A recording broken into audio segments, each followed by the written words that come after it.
The Buddha's teachings on kingship, power, and ethics. Power reveals itself most clearly in moments of quiet, not in the clamor of crowds or the thunder of command, but in the small, almost invisible choices that shape a life. A word spoken when anger would be easier.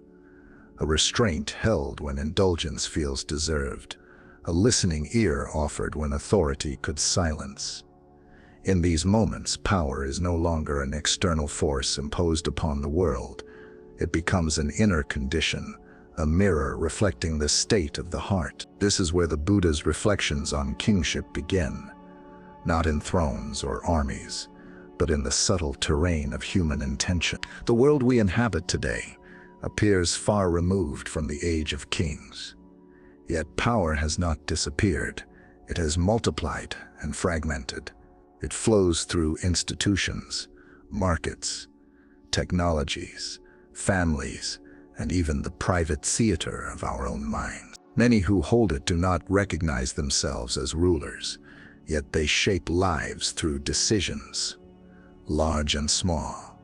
And many who suffer beneath it feel its weight without ever naming it. In such a world, the Buddha's voice does not arrive as a political program or a manifesto for governance. It arrives quietly, asking a more unsettling question. What kind of mind seeks power, and what kind of heart can hold it without being consumed? The Buddha lived among kings, ministers, and warriors. He spoke with rulers whose decisions meant peace or slaughter, abundance or famine. Yet he never courted power, nor did he reject engagement with it. Instead, he illuminated a path where authority could be purified by wisdom and softened by compassion.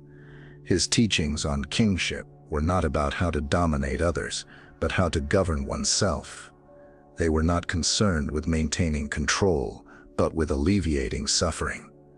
In this way, the Buddha reframed power itself, not as a possession, but as a responsibility rooted in ethical awareness. As we sit together by this imagined fire, beneath a sky that has watched empires rise and fall, we are invited to listen, not as historians or politicians, but as human beings. Each of us, in some corner of life, holds power over another, through a role, a relationship, or even a passing moment. The question the Buddha places gently in our hands is not whether power exists, but whether it is guided by clarity or by craving. In exploring his teachings on kingship and ethics, we are ultimately exploring ourselves. In the Buddha's time, kingship was visible and unmistakable. A king's word could summon armies, levy taxes, or end lives. The consequences of power were immediate and embodied, written into the land and the bodies of people. This clarity allowed the Buddha to speak plainly, without abstraction. Yet what he addressed was not merely the outer machinery of rule, but the inner currents that made such rule either a blessing or a curse. For the Buddha understood that no throne is more dangerous than an untrained mind, and no kingdom more unstable than one governed by fear. The Buddha did not deny the necessity of leadership. Societies require order, coordination, and guidance. Chaos is not freedom, it is simply suffering without structure. But he was acutely aware that leadership untethered from ethics becomes predation. Power, when driven by greed, hatred, or delusion, amplifies these poisons, projecting them outward until entire populations are forced to drink from them. Thus, when the Buddha spoke kicks, he did not flatter their authority. He reminded them of their vulnerability to aging, illness, death, and the consequences of their own actions. This reminder was not a threat. It was a grounding. Kings, like all beings, are impermanent. Their titles dissolve, their bodies weaken, their names fade. In recognizing this, the Buddha invited rulers to loosen their desperate clinging to control, for it is often the fear of loss, the fear of instability, rebellion, or decline that drives leaders to cruelty. When a ruler mistakes impermanence for failure, he grasps harder, punishes more severely, and mistakes domination for stability. The Buddha's insight was simple and radical. True stability arises not from force, but from trust rooted in ethical conduct. Ethics, in the Buddha's vision, were not moral decorations applied after power is secured. They were the very foundation upon which legitimate authority rests. A ruler who governs ethically does not merely avoid wrongdoing. He actively cultivates conditions in which suffering is reduced. This includes fairness in judgment, restraint in punishment, generosity in resource distribution, and humility in listening. Such a ruler understands that his own well-being is inseparable from that of his people. Their hunger becomes his unrest. Their fear becomes his failure of insight. Yet the Buddha did not romanticize kingship. He knew that even a well-intentioned ruler operates within complex webs of desire, loyalty and threat. Advisors whisper, rivals plot, and the temptation to compromise ethics for expedience is constant. In this environment, the Buddha emphasized the importance of inner discipline. Without mindfulness, power intoxicates. Without wisdom, compassion becomes selective, extended only to those deemed useful or loyal. The ruler who cannot sit with his own fear will inevitably project it outward, creating enemies where none need exist. One of the most striking aspects of the Buddha's engagement with kings is his refusal to separate personal ethics from political consequence. There is no private realm where cruelty is harmless, no inner corruption that remains contained. The mind that delights in domination will find reasons to dominate. The heart that clings to superiority will justify inequality. Thus, the Buddha's teachings on kingship are inseparable from his teachings on the mind. Governance begins with attention, with the capacity to observe one's own impulses before acting upon them. This is why the Buddha often spoke of restraint as a form of strength. In a world that equates power with assertion, restraint appears weak. Yet the Buddha saw that the inability to restrain oneself is the truest weakness. A king who cannot restrain his anger becomes a weapon in the hands of circumstance. A ruler who cannot restrain his desire becomes a servant to appetite, endlessly consuming without satisfaction. Ethical kingship in this light is not about imposing will, but about mastering the inner forces that distort perception. The Buddha also understood that power shapes perception. Those who hold authority are often insulated from the consequences of their actions. Suffering becomes abstract, filtered through reports and intermediaries. This distance dulls empathy and makes harm easier to justify. The Buddha countered this tendency by encouraging direct awareness of suffering, not as a spectacle but as a shared condition. A ruler who truly understands suffering does not see subjects as numbers or resources, as fellow travelers bound by the same fragility. In speaking to kings, the Buddha did not demand perfection. He offered orientation, a direction toward which one could continually turn, even after missteps. Ethical governance, like spiritual practice, is a path walked moment by moment. It requires the courage to admit error, the humility to seek counsel, and the patience to endure criticism. The Buddha's presence itself modeled this orientation. Calm, unthreatening, yet unyielding in clarity. He did not oppose kingship. He purified it by revealing its deepest responsibility. As we reflect on these teachings, it becomes clear that the Buddha was less concerned with who holds power than with how power is held. Kingship in his vision is not defined by birth or conquest, but by conduct. The true ruler is one who rules himself, who understands that every exercise of authority is also a test of character. In this sense, the Buddha democratized kingship, extending its ethical demands to anyone who influences another's life. In our modern world, where power is diffuse and often hidden, this teaching becomes even more urgent. We may not wear crowns, but we command through systems, roles, and decisions. Each time we choose convenience over conscience, silence over truth, or gain over care, we exercise a form of kingship. The Buddha's teachings invite us to ask, gently but relentlessly, what kind of ruler is speaking through this choice? One driven by fear, or one guided by understanding? This is not a question meant to induce guilt, but awareness. The Buddha's compassion extended to kings, precisely because he saw how heavy the burden of power can be. To hold the fate of others in one's hands is to live with constant tension. Ethical clarity does not remove this weight, but it transforms it. Power guided by wisdom becomes service. Authority infused with compassion becomes protection rather than threat. In this transformation, kingship ceases to be a privilege and becomes a vow. Here, by the quiet fire of reflection, the Buddha's teachings on kingship reveal their deeper purpose. They are not instructions for ruling others, but invitations to awaken within power itself. They remind us that no structure, no title, no system can substitute for a heart trained in kindness and a mind grounded in truth.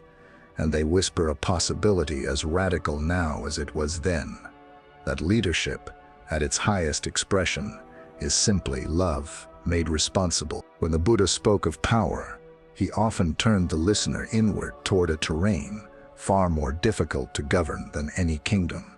For while armies can be commanded and laws enforced, the movements of the mind obey no decree. Yet it is precisely here, in this unseen interior realm, that the ethical fate of power is decided.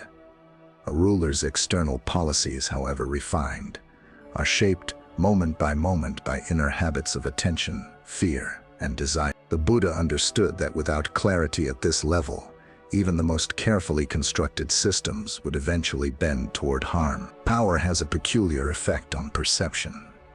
It magnifies the sense of I and mine, drawing thick boundaries between self and other. Decisions begin to feel personal, as though agreement confirms one's worth and dissent threatens one's existence. In such a climate, criticism is no longer information but injury. The Buddha saw this distortion clearly.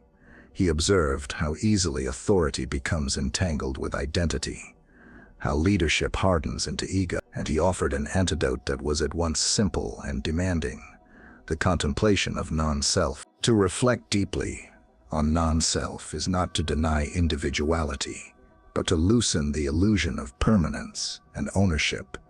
For a king or anyone wielding power, this reflection has profound ethical implications. When authority is no longer fused with identity, decisions can be made without the constant need to defend an image. Policies can change without humiliation.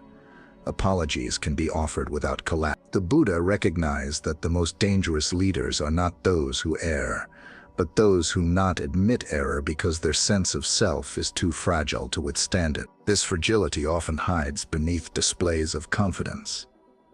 Power, when unexamined, demands continual reinforcement.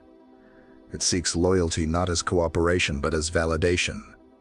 The Buddha observed that such craving for affirmation is a subtle form of dependence. A ruler who needs to be admired is no longer free.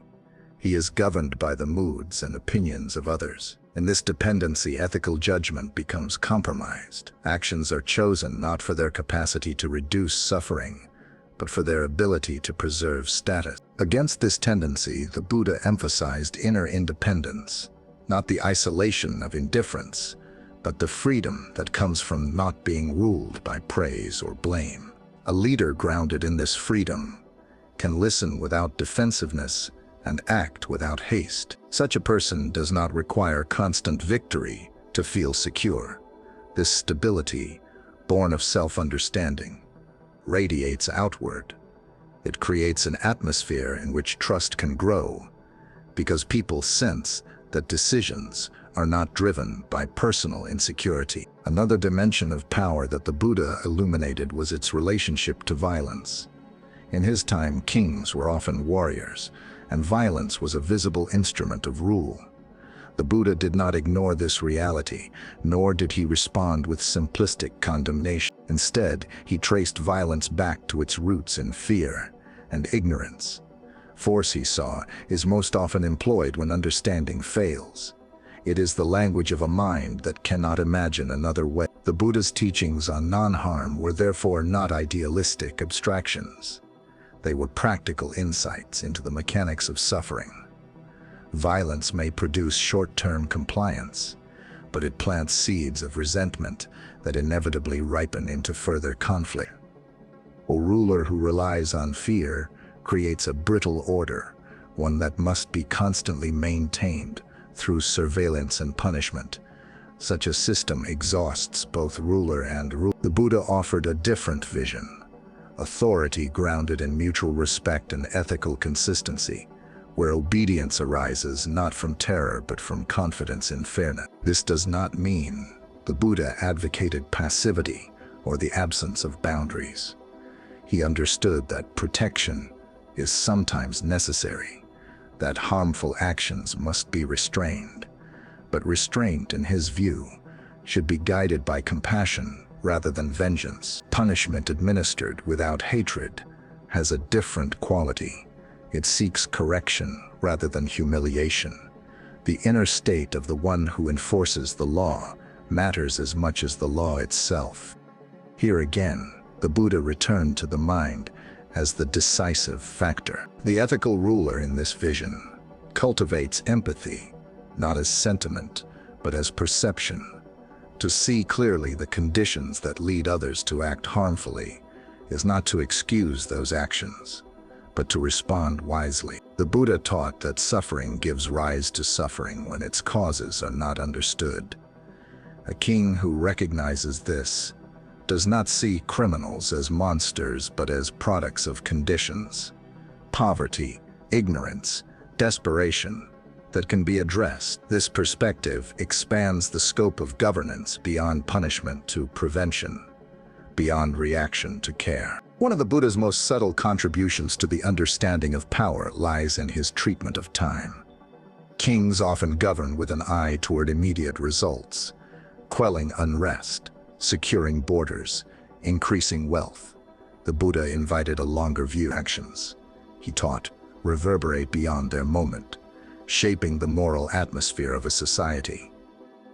When leaders normalize deception, cruelty, or exploitation, these qualities seep into the collective consciousness. Conversely, when integrity and generosity are modeled at the highest levels, they legitimize similar behavior throughout the community. This long view requires patience, a quality rarely celebrated in politics or leadership. Yet the Buddha regarded patience as a form of courage. To resist the impulse for quick fixes, to endure criticism while cultivating deeper change, demands inner strength. A ruler guided by patience is less likely to sacrifice ethics for expedience.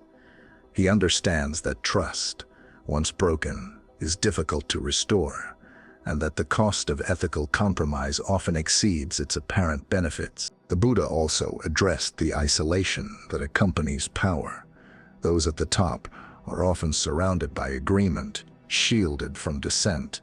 This isolation distorts judgment and feeds delusion.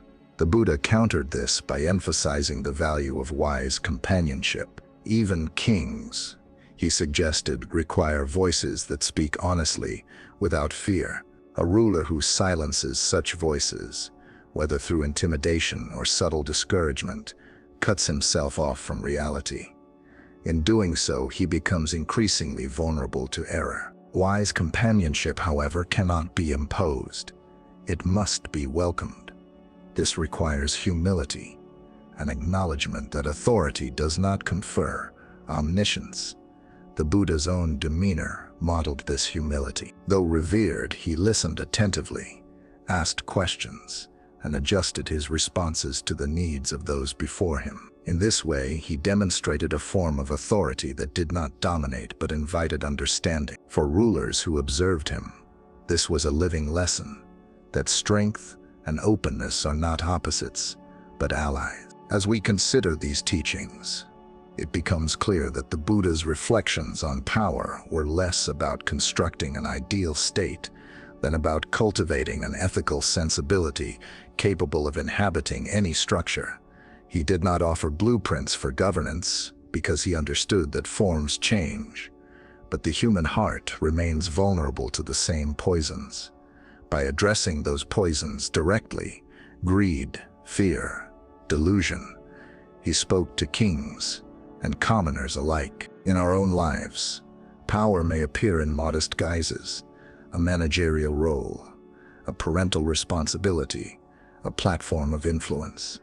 Yet the dynamics the Buddha described are present here as well. The temptation to equate authority with identity, to react defensively to challenge, to prioritize convenience over care. These are universal patterns. The Buddha's teachings invite us to meet these patterns with awareness, transforming power from a source of separation into an opportunity for service. Thus, part 2 of this reflection brings us deeper into the interior work that ethical power requires. It reveals that the true challenge of leadership is not external opposition, but the unexamined mind. To govern ethically is to remain awake within influence, to notice how intention shapes action and how action shapes the world. In this awakening, power is no longer a burden to be feared or a prize to be grasped, but a field of practice, one that tests, refines, and ultimately liberates the heart. As the Buddha's reflections on power deepen, they begin to blur the boundary between ruler and ruled. What first appears as guidance for kings gradually reveals itself as a universal ethic of influence. For the Buddha understood something that remains difficult for us even now. Power is not confined to positions of authority. It flows wherever intention meets consequence. Every action that shapes another's experience through speech, policy, neglect, or care participates in the moral gravity of power. In this sense, the Buddha's teachings on kingship are also teachings on citizenship, community, and ordinary human life. One of the most enduring illusions surrounding power is the belief that its effects are primarily external. We imagine that authority changes others while leaving the one who wields it intact. The Buddha gently dismantled this illusion. He saw that power transforms the wielder first. Each decision, each justification, each compromise leaves an imprint on the mind. Over time, these imprints accumulate, shaping character. A ruler who repeatedly chooses expedience over ethics does not merely harm his subjects, he trains his own mind toward callousness.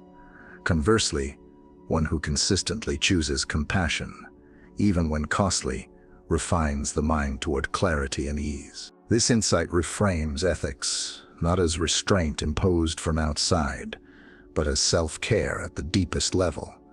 The Buddha's path was always oriented toward freedom from suffering, and he recognized that ethical conduct is inseparable from this freedom. A leader who governs unjustly may appear powerful, but inwardly he is beset by fear of exposure, retaliation, or loss. His sleep is restless, his mind vigilant. The Buddha would say that such a person is not truly a king, for he is ruled by anxiety. Ethical conduct, by contrast, brings a quiet confidence that does not depend on constant defense. The Buddha also spoke, implicitly and explicitly, to the collective dimension of power. Societies, like individuals, develop habits. When injustice is tolerated at high levels, it normalizes indifference below.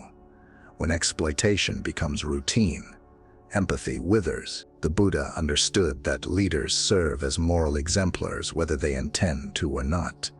Their behavior sets a tone, a boundary of what is acceptable. In this way, power shapes culture not only through laws, but through example. Ethical kingship, therefore, is a form of teaching, a living demonstration of values enacted rather than proclaimed. Yet the Buddha did not place the burden of ethics solely on rulers. He addressed communities as moral agents, capable of either enabling or restraining harmful power. Silence in the face of injustice, he implied, is itself a form of participation. When people accept cruelty as normal or excuse it as necessary, they become co-creators of suffering. This insight does not condemn. It invites responsibility. The Buddha's compassion extended to entire societies caught in cycles of harm, offering awareness as the first step toward change. At the heart of these teachings lies a profound respect for human dignity. The Buddha saw each being as capable of awakening, regardless of status. This vision undermines hierarchies that treat some lives as expendable. For a ruler informed by this perspective, governance becomes an act of stewardship rather than domination. Policies are evaluated not only by efficiency, but by their impact on the most vulnerable. Strength is measured not by how much can be extracted, but by how much suffering can be relieved. The Buddha's teachings also acknowledge the loneliness inherent in ethical leadership. To act with integrity often means standing apart, resisting popular opinion or entrenched interests. This solitude can be painful. The Buddha did not romanticize it, but he offered refuge in inner alignment. When actions accord with conscience, even isolation carries a certain peace. This peace, he suggested, is worth more than the fleeting comfort of approval purchased through compromise. In a world increasingly shaped by systems rather than sovereigns, these teachings retain their relevance. Modern power often operates anonymously through algorithms, bureaucracies, and economic pressures. This anonymity can obscure responsibility, making harm feel accidental or unavoidable. The Buddha's insistence on intention cuts through this fog. He reminds us that systems are animated by human choices, and that ethical clarity is never obsolete. Even within constraints, there is always a direction toward greater care or greater harm. For those who feel powerless, the Buddha's teachings offer another quiet revelation. Influence is not measured solely by scale. A single act of fairness can ripple outward. A moment of restraint can interrupt a cycle of harm. By refusing to participate in cruelty, even subtly, one weakens its hold on the world. The Buddha's path does not promise immediate transformation, but it affirms the cumulative power of mindful action. As we sit with these reflections, it becomes evident that the Buddha's teachings on kingship are ultimately teachings on relationship. Power defines how we relate to ourselves, to others, to the future. When guided by ignorance, it fractures these relationships, breeding mistrust and fear. When guided by wisdom, it heals, creating conditions in which life can unfold with less suffering. The Buddha did not imagine a perfect world governed by perfect rulers. He offered something more attainable and more demanding, a world in which those who hold power remain awake to its cost and its potential. Under the vast and silent sky, the fire of reflection begins to dim, but its warmth lingers. The Buddha's teachings on kingship, power, and ethics do not conclude with a set of rules or a final answer. They end, as his teachings often do, with an invitation to remain attentive, to keep turning toward understanding. Power, in all its forms, will continue to move through human life. The question is not whether we can escape it, but whether we can meet it without losing our humanity. In a time when authority often feels distant or overwhelming, these ancient reflections return us to what is intimate and immediate. Each choice, however small, carries ethical weight. Each moment of influence is an opportunity to reduce suffering or deepen it. The Buddha's voice, carried across centuries, does not accuse or command.